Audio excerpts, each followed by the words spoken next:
Bangkay na lalaki natagpuan sa isang sapa sa Kamiling Tarlac at 12 anyos na dalagita ginahasa umano ng lalaking napadaan lang sa kanilang lugar sa Zamboanga, Sibugay.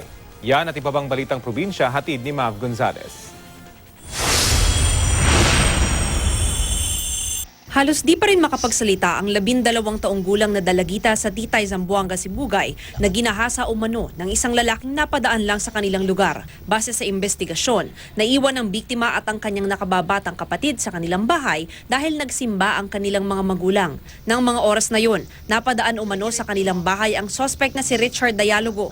Nang matuklasan ng sospek na walang kasamang magulang ang mga bata, ginising niya ang biktima at sinabihan umano na nabugbog ang kanyang ama at kailangan nilang puntahan.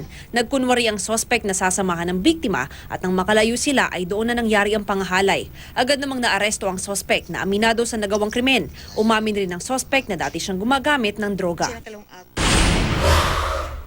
Hustisya naman ang panawagan ng isang pamilya sa Laganilang, Abra matapos nilang kilalanin na kaanak nila ang nakitang bangkay na nakasilid sa sako noong nakaraang linggo.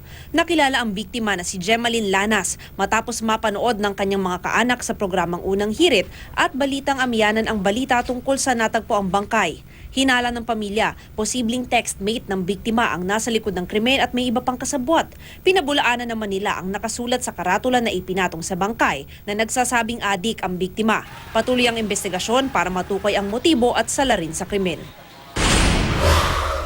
Bloated o namamagana ang natagpo ang bangkay ng di pa nakikilalang lalaki sa isang creek sa Kamiling, Tarlac.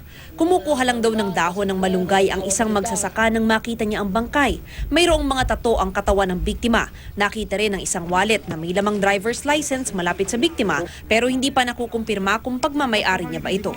Mav Gonzalez, GMA News.